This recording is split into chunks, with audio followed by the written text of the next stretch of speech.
Армысыздар ардақты ағайын, қадірменді көрермен қауым. Бұл YouTube-тағы КФФ Team жобасы. Әдеттегідей біз араға апта салып, Қазақстан футболында болып жатқан оқиғаларды осылай шолу жасап, талқылап отыратын әдетіміз бар. Ендеше студияда жүргізуші мен Ермұхамед Мұратбекұлы және тұрақты қонағымыз Мұратбек Әділбекұлы. Мұратбек, қош келдіңіз студияға. Рахмет. Жалпы соңғы кездері қандай қызықты оқиғалар болып жатыр футболға байланысты? Не қарап жүрсіз, қандай ақпарат көздерін тамашалап жүрсіз? Олимпиада көріп жүрсіз жоқ әлде? Енді қазір ел кубогы, сосын Еврокубок ойындары, Олимпиада жалпы енді осы спорттағы бар Қазақстан спортшылары, Қазақстан құрамасы көрсететін жарыстарды енді үнемі бақылап жүреміз. Өйткені жанкүйер болғаннан кейін, осы спорт саласында жүргеннен кейін үнемі қолдау көрсетіп жүреміз. Тамаша. Сонымен енді біз бүгінгі енді шолу тақырыбымызда көбінесе осы Қазақстан кубогы негізгі тақырып, сосын Еврокубок матчтарына кішігірім болжам, сараптама айтсақ деген ой бар. Кубоктан бастасақ, мынау Еврокубокке қатысатын командалардың ойындары болған кезде оларға да тоқталып өтетін боламыз. Ордабасы Қызылжар командасымен кездесті. Мынау Қазақстан кубогында Сұлтанбек Астанов деген ойыншы 3 гол соқты. Қатарынан гол соғып келе жатыр. Осы турда да гол соқты Ордабасы қақпасына, ал Дарко Зорич Қызылжар сапынан есеп теңестірді. Жалпы осы күндері былай қарайсыз ба? Енді бұрындар енді Ордабасы 4-ке елініп жүрген, 3-ке елініп жүрген, медаль алып жүрген команда еді. Қазір Ордабасы мен Қызылжар деңгейлері бір командаға айналды деп айта аласыз ба? Мен айтатыным, жалпы Ордабасы командасы бұрын енді бюджеті көп болды, легионерлері көп болды. Сол кезде 4-ке елініп жүрді және Европа кубокқа қатысады, бірақ өте алмай жүрді. Енді қазір қаржы жағынан үнемделді. Енді Ордабасы командасында жергілікті футболшылар өте көп қой. Өзінің футболшыларымен ойнай алады, өйткені соны мысалға қазіргі соңғы ойындарда мысалға көптеген тәжірибелі футболшылар кетсе де, жас футболшылар, жергілікті футболшылар жиналып, енді аса бір қатты деп айтпай-ақ, бір жақсы футбол көрсетіп жүр. Өйткені мысалға мүмкіндік ағайынды Становтарға мүмкіндік ашылды, және басқа да футболшылар бар, Ильхан Хаджиев, футболшылар бар. Көптеген футболшылар Асылдин Хаджиев деген. Асылдин Хаджиев, Ильхан Астанов екінші тынысы ашылды, сол футболшыларға мүмкіндік беріліп жатыр да. Енді Ордабасы командасы жаңағыдай Еврокубокқа қатыспаймын дейтін тапсырма қойып жатса, өзіндегі футболшылармен неге ойнамасқа? Өйткені Ордабасыда жалпы Шымкент футболында мысалға Тараз сияқты өзінің футболшылары көп. Қазақстанның бүкіл командаларын ойнап жүр, және өзінде жаңағы Мақтаарал, Қыран сынды командалар бар. Сол өңірде жалпы легионерлер сызақта аз бюджетпен жақсы футбол көрсете алады деп ойлаймын Ордабасы. Ордабасы командасы Қазақстан кубогында 7 ұпай еншілеп, қазір өз тобында 1-ші орында тұр. Одан кейін Қарағандының Шахтері, Қызылжар 3-ші орында және 2-ші лиганың командасы Дюшор нөмір 8 командасы бар. Және олар осы турда 7-1 есебімен жеңілді. Қарағандының Шахтері өте тамаша матч өткізді. Жаңағы жергілікті футбол мектебінің түлектері деп айтып жатырмыз. Оралхан Өміртаев, Жанали Пайрус және Айдос Тәттібаев үшеуі 2-2 голдан салып, жалпы матчтың тағдырын шешіп тастады. Мінекей Қазақстан кубогының бір пайдасы, шын айтқанда, осы қазақстандық футболшылар жергілікті футбол мектебінің түлектері жарқырап өнер көрсетіп жатыр. Соның бір айқын дәлелі болған сияқты осы матч. Қалай ойлайсыз? Әрине, енді бірақ 8-ші мектептің өкілдері ол 2-ші лигадан келіп отыр ғой. Сол себепті бұл жерде Шахтер командасы ірі жеңіске жеткенімен, енді бір олардың жеңісін бір мақтап, бір жоғары жетістік деп көрсетуге болмайды. Өйткені 8-ші мектептің жаңағы қаржылық қиындықтары бар, сосын ойыншылардың жаңағы 2-ші лигада ойнап жүрген тәжірибелері аз. Ал енді бұл жағынан алсақ, мысалға Айдос Тәттібаев, Оралхан Өміртаев қайтып оралды, Жанали Пайрус қос голдан гол соқты ғой енді. Бұл енді ол футболшылардың жақсы тәжірибеде. Енді осы гол соққан ойыншылар әрі қарай осы эстафетаны жалғастырып чемпионатта Еврокубокта гол соғып жатса, Шахтер командасы енді чемпионаттың соңына қарай бір жақсы турнир кестесінде жақсы орындардан көтеріліп көрініп қалуы мүмкін. Қазір енді 11-ші орында тұр, өте қиын жағдайда. Қарағандылық Шахтер Осы топтағы жағдайды айтайық. Жаңа Ордабасы бірінші орында тұр дедім. Шахтерде 6 ұпайы бар, Қызылжар да тартысқа түсіп жатыр, 4 ұпайы бар, және енді Зүшор бұл топтан шыға алмайтын сияқты. Енді мына жерде Ордабасы келесі кезеңге өту мүмкіндігі өте жоғары. Екінші команда ретінде сіз Қызылжарды айтасыз ба, жоғарыда Шахтерді айтасыз ба? Кім шығуы мүмкін? Менің ойымша бұл жерде Қызылжар мен Шахтер да шығып кетуі мүмкін. Өйткені Ордабасы қазір турнир кестесінде бірінші орында тұрғанмен, енді олар әрі қарай үш тур бар ғой.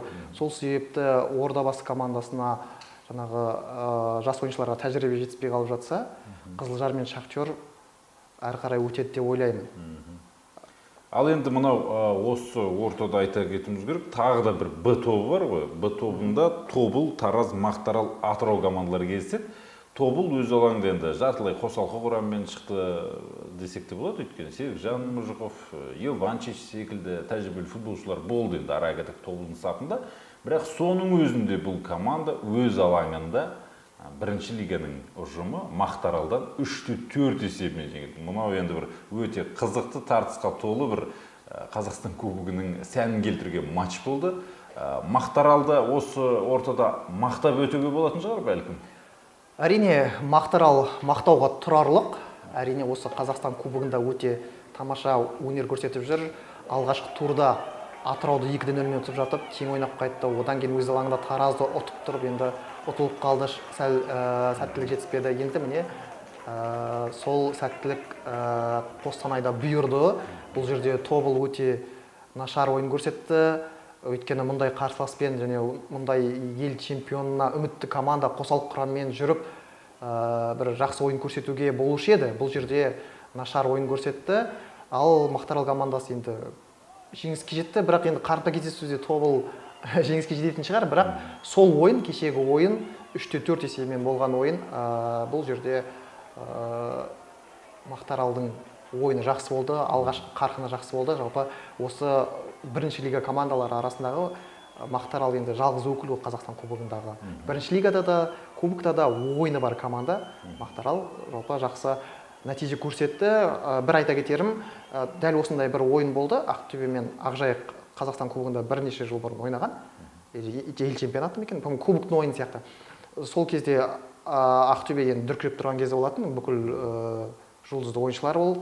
Сол кезде де Ақжайыққа жеңіліп қалды ма? Ақжайық Ақтөбеде 4 гол соғады. Бірден 50-ші минутқа дейін 4 гол соғады. Сосын Ақтөбе 3 гол соғады да сонымен тоқтайды. Бұл кезде Кенжесеревтер бар командада. Сөйтіп 3-4 есебімен Ақтөбе ұтылған болатын. Сондай бір менсінбеушілік болды ма Тобылдың сапында. Жалпы екінші ойын жаңағы Еврокубокты ойлап жүрді ма, бірақ енді ұтылған оның бәрі. Жоқ, енді былай қарасаңыз, 1-0 есебімен жеңіліп қалып жатса, түсінуге болады ғой енді. 4 гол соқты ғой, бір емес 4 гол соқты. Енді 4-ші голды кішігірім төрешінің қателігі офсайд болды деп жатады.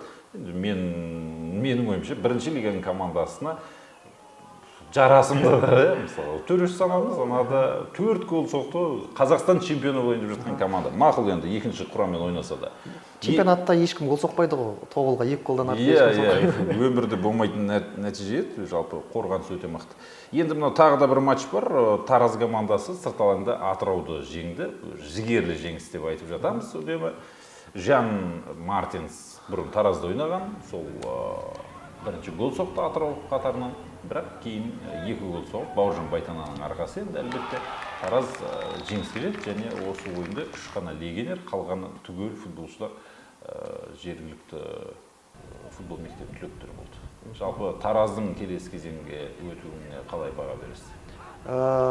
Тараз енді 1-2 ойын ұтса, әсіресе осы Атыраумен ойында, Тобылмен ойында егер ұпай жоғалтпай жатса, Тараз келесі кезеңге өтіп тұр.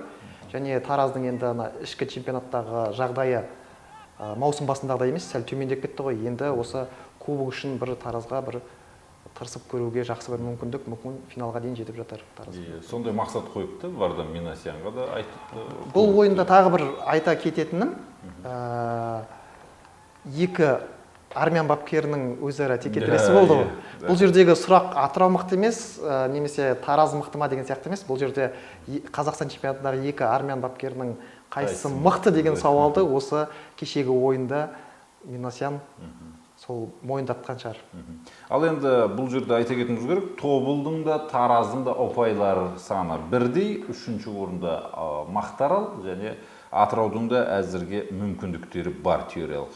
Біз енді мынау 4-ші тур матчтар аяқталғаннан кейін шамамен түсінікті бола бастайды, кімнің келесі кезеңге өтетінін. Сол кезде талқылайық. Әзірге алысқа шауып, пададан бұрын шаң шығармайық. Тағы да бір С тобы бар, Астана Қайсар Ақжайық Ақтөбе. Астана өзінің сүйікті бір мәнерінде 1-0 есебімен Ақжайықтан басым түсті. Және ұзақ матчтар бойы гол соқпай келген Абат Айымбетов жарқырап көрінді. Бұл матч туралы қандай пікір білдіресіз? Бұл ойын туралы айтатын болсақ, енді гол туралы айтатын болсақ, Абат өзінің стилінде гол соқты. Ашық зонаға қашып кетті де, сол жақтан қорғаушылардан өтіп, жылдамдығын пайдаланып гол соқты. Өткен хабарда айтқандағыдай, мен айттым ғой, Астана командасы екінші құраммен ойнаса да, өз алаңдағы ойындарды ұтып алады. Екінші құрамның өзі жақсы ойыншылардан жиналған және осы турда екінші болып шығатын команда қалған 3 команданың ішінен шығады деп жоспарлаған болатынмын. Және де сол 3 команданың ішінде енді әзірге Қайсар мен Ақжайықтың шоқтығы биік. Енді сіздің сүйікті командаңыз осы жерде Ақтөбе. Ақтөбеге байланысты қандай пікір білдіресіз? Олар өз алаңда жеңіліп қалды. Сонымен қатар Қайсардың ойыншысы Денкович пенальти сала алмады. Ойыннан кейін жанкүйерлер мен футболшылар қақтығысып, жаңа сөз таластырып қалған клубтың басшысы Ерлан Жамантаевтың да жанкүйерлермен сөйлескенін біз ақпарат көздерінен көріп отырмыз. Осы жағдайларға бір түсініктеме берсеңіз. Ақтөбеде шынымен жағдай қиын ба қазір? Әрине жағдай қиын, өйткені ең бастысы тұрақсыздық. Өйткені ойыншылар кетіп жатыр, позициядағы ойыншылар алмасты. Енді әрі қарай 3 ойын ұтып шығуға болады әрине топтан. Бірақ қазір команданың ойыны жоқ. Ойыншылар негізі жақсы, команданың ойынын қайтадан қою керек, оған уақыт керек. Ал қазір енді уақытты күтетін жағдай емес, егер маусым басы болса екен. Ал қазір маусым ортасы, егер қазір кубоктен топтан шыға алмай қалсаң, әрі қарай чемпионаттағы да жағдай мәз емес. Сол себепті Ақтөбе командасына бір жиналу керек. Сосын командаға бір андай лидер дейді ғой, бір көшбасшы футболшылар керек. Солар команданы алып шықпаса, жағдай қиын. Ал енді Ақжайық командасында 4 ұпай бар, Қайсарда 5 ұпай. Осы 2 команда екінші орынға таласады. Жақын арада сол 2 команданың өзара матчтарды біраз сұраққа жауап беретін сияқты. Д тобындағы жағдай, Каспий бұл топтың жекедара көшбасшысы 9 ұпайы бар, қалған командаларда 3 ұпайдан. Жетісу, Қайрат Тұран үшеуінің де жағдайы бір. Енді Қайрат түсінікті, екінші тіпті үшінші құрам деп айтсақ та болатын шығар. Мен өз басым бірінші рет естіген футболшыларды көрдім. Кеше Тұранға қарсы матчта сөйтіп Стэнли Нкоби, бұрынғы жайдарманшы, гол соғып, алыстан гол соғып жеңіске жетті. Жоқ, бұл жерде енді Қайрат командасында өте жасөспірім футболшылар ойнады. Кеше ғана Қазақстан 16-17 жасқа дейін құрамасында ойнап жүрген жаңағы Маргинский дейтін жас футболшылар, Ақтөбе футбол мектебінің түлегі Әнет, сосын екінші таймда алаңға шыққан Широбоков, тағы да басқа футболшылар, ол 17 жасқа дейінгі Қазақстан құрамасында ойнап жүрген балдар ғой. Енді оларға үлкен футболдың алғашқы дәмін татып жатқандар. Қайрат Мәскеуге де алынбай қалған жігіттер. Иә, Қайрат Мәскеуге де. Сол өте жас балдар, 16-17 жастағы. Енді қақпашы Темірлан Анарбеков тоже өте жас бала, 2003 жылы қателеспесем. Қайрат Мәскеу айта кетейін, тағы да тең ойнапты. Тең ойнай береді екен СНЛ-дың екінші тобында. Енді тағы да мынау Тұранның кішкене болса жеңіп, бір серпіліп қалғаны бар. Екінші орын алатын мүмкіндік пайда болды деген сөз. Каспий тағы да 30 метр жерден Жетісудың қақпасына гол соқты әдеттегідей. Уаджи Сали деген гол соқты. Жалпы Каспийді 9 ұпайы бар, енді топтан шықты деп айта аласыз ба? Әрине, Каспий топтан шықты деп айтуға болады. 9 ұпай бар. Енді 1 ұпай алып жатса, Каспийге жетіп жатыр және Каспий осы кубокта 100% көрсеткіш көрсетіп келеді әзірге. 3 ойында да жеңіске жетті және қақпаларына гол жіберген жоқ. Ал жеңбеген команда, ұпай алмаған команда Ақтөбе мен нөмірі 8-ші спорт мектебі. Каспий енді кубокқа күш салып шаршап қалмаса болды чемпионатта. Жалпы Каспий мен Қызылжар негізгі ойыншылармен ойнап жатыр енді. көш бастап кеткен командалардың арасында. Ал қалған енді командалар екінші, үшінші құрам араластырып бүйтіп ойыншылар жіберіп жүрді. Ал Қазпек енді әзірге бар. Қайсар, Ақжайық, Ақтөбе, Тараз, Тұран дегендер негізгі құрамдармен ойнап жүр. Араластар болар мынау ішінде ойыншылар аралас. Өйткені енді чемпионат онсызда жоқ, демалыста жүр, Еврокубокте жоқ, сондықтан мәселе сондай. Енді сол мына жерде Зюшор командасын енді мынау титрларда, телевидениеда, көп жерлерде, мынау қағаз газеттерде, сайттарда қазақша жазғаннан сізге қалай осы? Жмуросым деген. Мен бұл жалпы ұсынысты Қазақстан қыздар чемпионаты болады ғой, сол кезде тастаған болатын ұсыныс. Өйткені бұл енді 8-ші мектеп. Ол жақта да қыздар командасы бар ма сонда? Ол жақта да 8-ші мектептің қыздар командасы бар. Сосын ол жақта команда дүйсші 7 дейді, о дүйсші 2 дейді, сондай командалар бұрын көп болды. Қазір шамалы азайды енді. Мен айтқам, оны енді мысалға Ақтөбеден команда шықса оны Әлия деп, Қызылордадан команда шықса оны Сырдария деп. Сондай жақсы ат, маркетинг жағынан жақсы естілетін ат қоюға болады ғой. Енді Зюшор 8 енді 8-ші мектептің командасы. 8-ші мектеп деп те айтуға болады. Бірақ енді бір жаңағыдай бір атау алса өзіне есіл деп, Кенесары деп, енді ат көп қой, енді шамалы бір жақсы естілетін, әрі қарай команданың өзінің дамуына да жақсы да. Мысалға, ой, мына жерде бір Кенесары дейтін команда ойнап жатыр, барып қарайыншы деген сияқты. Спорт мектеп бір жобыма сорым 8-ші команда. Жаңа комментаторларды айтсаңшы, эфир жүргізіп отырып, Бжморосым деп айқайлай ма деймін, сонда шабуылдап жатқан. Бір 2-3 жыл бұрын Қазақстан қыздар чемпионатында биік қазақ ойнайтын, сол кезде Оқжетпес, содан кейін қалған 3 команда осы спорт мектебінің командасы болды да. Осы Зюшор нөмір 8, Дүйсші нөмір 2, Дүйсші нөмір 7, сосын тағы бір команда болды. Сол кезде қалай деймін да, жазылғанда айтылғанда. Енді жазылуы мақұл, комментаторлар мынау телевидениеден айтуы деген масқара қиын ғой, былай қарасаңыз. Енді мақұл, ол енді кейін қозғай жатармыз бұл тақырыпты. Сонымен қатар енді кубоктың түгел матчтарын талқыладық. Әлі алдымызда матчтар бар. Кубоктың бағдарламамыз соңында айтамыз. 30 күні матч болады. Біз бірден мынау ең маңызды мәселеге тоқтайық. Цервена Звезда Қайрат арасында Чемпиондар лигасының матчы болады. Осы ойын сәрсенбі күні түнде болады. Бірінші ойында Қайрат 2-1 есебімен жеңді. Енді келесі кезеңге өте ала ма, жоқ па деген үлкен күдік тұр бүкіл қазақ жанкүйерлерінде. Осыны бір сейілтіп жіберсеңіз. Мүмкіндігі бар ма Қайраттың жалпы? Мүмкіндік әрқашан бар. Қайратқа өліп талып осы ойынды ұту керек, негізі жеңілмеу керек, яғни келесі айналымға шығу керек. Өйткені бұл жерде тек қана Қайрат емес, елдің намысы бар, футболшылардың арманы бар, Қайраттың өзінің жаңағы топтық кезеңге шығу деген арманы бар. Соның бәрін орындау үшін осы ойын өте қиын болады. Енді Цервена Звезда енді өз алаңында, бұл жерде есепте көп айырмашылық жоқ, бір гол ғой енді. Бұл жерде Қайратты құтқарып тұрғаны сырт алаңдағы голдың есептелмеуі. Мысалға Цервена өз алаңында 1-0 ұтып жатса, енді шығып кететін еді ғой бұрын. Ал қазір Цервенаға 2 голмен жеңу керек. Сол себепті Қайрат командасына бұл ойында тек қорғаныста жатпай шабуылдау керек деп ойлаймын. Өйткені Қайрат қорғаныста ойнай алмайды. Сол себепті Қайраттың қазіргі кездегі ең басты проблемасы бұл негізгі ойыншылардың жарақат алуы. Гуральскийді бұрыннан білеміз енді. Осы маусым болып ойнаған жоқ. Енді міне Косович, Ғафуржан Сүйінбаев, үшінші ойыншы тағы бір жарақат алыпты да. Жоау Пауло да? Жоау Пауло. Міне 3 ойыншы ойнай алмайды. Сол себепті орталық алаңдағы ойыншылар жоқ. Мысалға қазір Косович ойнап келді. Өткенде кешегі ойында Буранчиев шығарды амалсыздан. Қазір енді Айбол Абекен қайта оралады командаға. Енді тағы бір жаңа орталық қорғаушылар Рикардо Алвеш. Оның ойыны қалай болады екен үйренді ме командаға. Енді қазір орталық алаңдағы ойыншыларға көп жүктеніп тұр. Сол себепті егер Айбол ойнайтын болса, Айбол давай алға осы ойынды алып шық. Енді қалған футболшылар көмектесті деп ойлаймын. Сәттілік тілейміз дейсіз ғой, басқа амал жоқ. Жеңіс күтеміз. Жеңейік Цервенаны.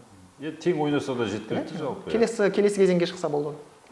Келесі кезеңге шықса, Молдованың Шериф командасымен кездесуі мүмкін. Шықпай қалса, Алашкертпен ойнайды Европа лигасында. Оны да айта отырайық.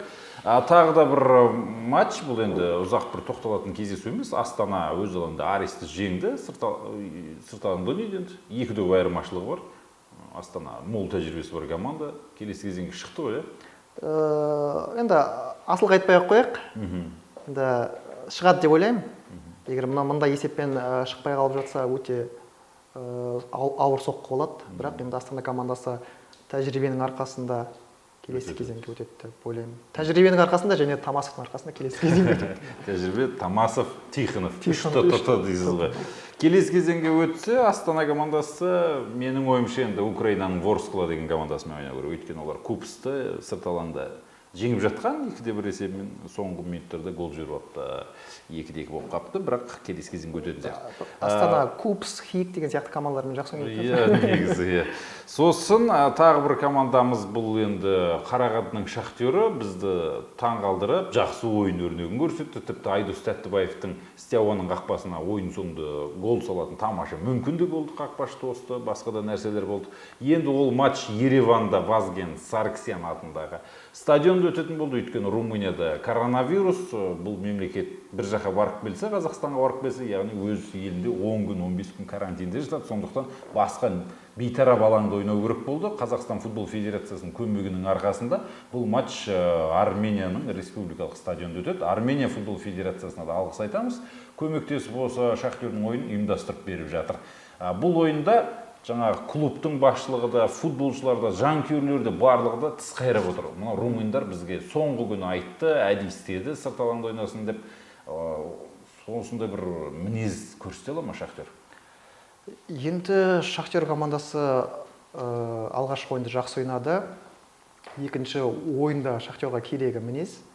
Соның арқасында жеңіске жетеді деп ойлаймын. Бірақ енді мұндай жағдай футбол болғаннан кейін, қазіргі пандемия болғаннан кейін болып тұрады. Оған бір аса бір көңіл бөлу енді керек шығар, бірақ ондай аса бір көңіл бөлу керек емес деп ойлаймын. Өйткені қиын жағдайда тек қана Шахтер емес, басқа клуб, басқа елдің клубтары бір-біріне барып ойнап жатыр. Ол біздің елімізде енді бірінші рет болып тұр.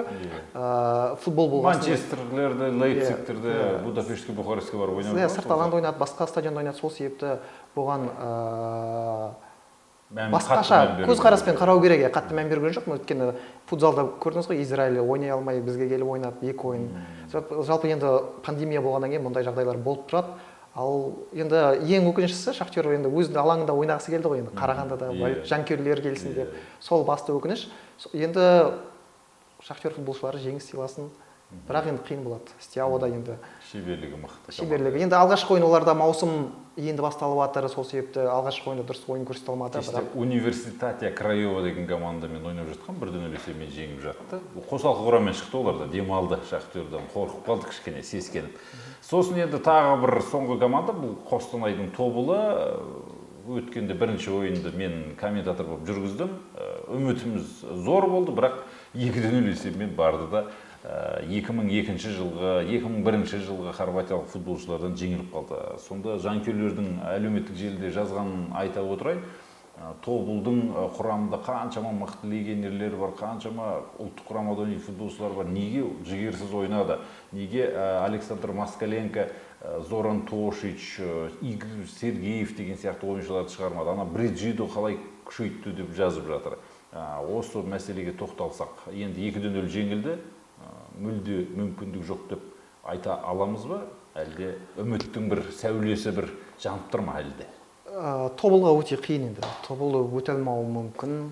Өйткені хорват футболы бұл Еуропадағы үздіктердің қатарына енеді. Ол Румыния футболы емес, ол Грекия емес, ол басқа да футболдар емес. Жалпы біз Хорватия командаларын өтіп көрдік па жалпы? Мысалы Динамо Загреб пен Астана ойнады. Сол кезде де Динамо Загребтің құрамында кілең жас футболшылар болды. Жалпы Хорватияның ойыншылары бүкіл әлем, Еуропаның түкпір-түкпіріндегі командалар, олардың футболы өте жоғары деңгейде. Сол себепті Тобылға осы Еурокубоктағы ең қазақстандық командалардың ішінде ең қиын қарсылас осы Тобылға түсті деп ойлаймын. Сол себепті оның үстіне енді Москаленко Александр Васильевич жақсы бапкер ғой, жас бапкер, шамалы тәжірибеде жетіспей жатыр. Енді бұл жерде Тобылдың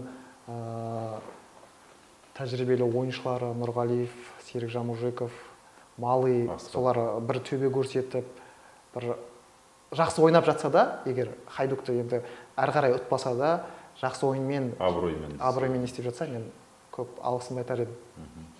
Тамаша. Қадірменді көрермендер, осы ортада айта кетейік, 30-шы жалпы шілде күні Қазақстан кубогының 4-ші тур матчтары болады. Тараздың ойынымен, одан кейін 31 күні Қайсар мен Тұран өздерінің матчтарын ойнайды. Қайсар Ақтөбемен, Қайрат Тұран Қайратпен ойнайды деген сияқты. Сосын 1-ші тамыз күні Қазақстан кубогының матчтары одан ары қарай жалғасады. Біз сол матчтар өткеннен кейін бірден сіздермен жолығып, осы ойындарды талқылаймыз. Қазақстан кубогы өте қызықты фазасына жетті және Еврокубоктегі біздің отандық командаларымыздың барлығына да бірдей сәттілік тілейміз. Келесі кезеңге өтетін командаларымыздың қатары көбейе берсін дейміз. Бүгін студияда болған Мұратбек Әділбекұлына рахмет айтамыз. Жүргізген мен Ермұхамед Мұратбекұлы. Сонымен қадірменді ағай, біздің КФФ Тим жобасына жазыла жүріңіз, пікірлеріңізді аямаңыздар. Ендеше келесі кездескенше сау, сәлеметті болыңыздар.